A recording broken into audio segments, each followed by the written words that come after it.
നമസ്കാരം. 2025 വിഷുഫലം ചില നക്ഷത്രക്കാർക്ക് വലിയ ഭാഗ്യം തന്നെയാണ് കൊണ്ടുവരുന്നത്. വളരെയധികം പോസിറ്റീവ് എനർജി അവരിലേക്ക് ആകർഷിക്കുവാൻ പോവുകയാണ്.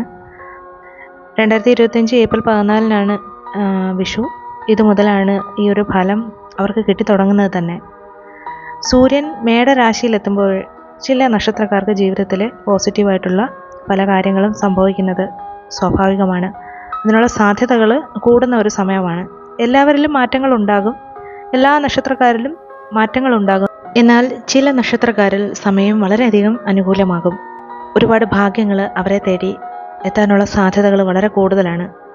വളരെ ശ്രദ്ധയോടുകൂടി കാര്യങ്ങൾ നീക്കിക്കഴിഞ്ഞാൽ അനുകൂലമായിട്ടുള്ള ഒരുപാട് അവസരങ്ങൾ തേടി വരുന്നുണ്ട്. ജീവിതത്തിൽ ഒരുപാട് പ്രതീക്ഷകളുമായിട്ട് നിൽക്കുന്ന ആൾക്കാർക്ക്, ഒരുപാട് കാര്യങ്ങൾക്ക് പ്രതിവിധി തേടി അലയുന്ന ആൾക്കാർക്ക് നല്ലൊരു സമയം തന്നെയാണ് വരാൻ പോകുന്നത്. ഒരുപാട് അനുഗ്രഹങ്ങൾ അവരെ തേടി എത്തുക തന്നെ ചെയ്യും. അങ്ങനെയുള്ള കുറച്ച് നക്ഷത്രക്കാരെ പറ്റിയാണ് പറയുന്നത്. ഈ വ്യക്തികൾ അവരുടെ ആ ഒരു സമയം തിരിച്ചറിഞ്ഞ് അനുകൂലമായിട്ടുള്ള കാര്യങ്ങളിലേക്ക് പോയി കഴിഞ്ഞാൽ, ഇതിൽ നിന്ന് ഒരു പ്രചോദനം ഉൾക്കൊണ്ട് തന്നെ പ്രവർത്തിക്കാനായിട്ട് സാധിച്ചു കഴിഞ്ഞാൽ ഒരുപാട് നല്ല കാര്യങ്ങൾ അവർക്ക് ജീവിതത്തിൽ കൊണ്ടുവരാനായിട്ട് സാധിക്കും. ഒരുപാട് സമൃദ്ധിക്കും ഉയർച്ചയ്ക്കും യോഗ്യമായിട്ടുള്ള ഒരു സമയം തന്നെയാണ് വരുന്നത്.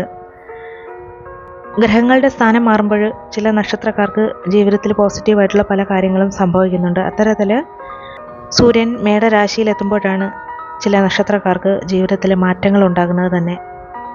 ഗ്രഹങ്ങളുടെ രാജാവാണ് സൂര്യൻ. വിഷു കഴിഞ്ഞ സമയം വളരെ അനുകൂലമാകുന്ന നക്ഷത്രങ്ങളാണ് ഇനി ഈ പറയുന്നത്: അശ്വതി, ഭരണി, കാർത്തിക, രോഹിണി, മകയിരം, തിരുവാതിര, പുണർദം, പൂയം, ആയില്യം, പൂരം, പൂരാടം, ഉത്രാടം, അവിട്ടം, ചതയം, ഉത്രട്ടാതി.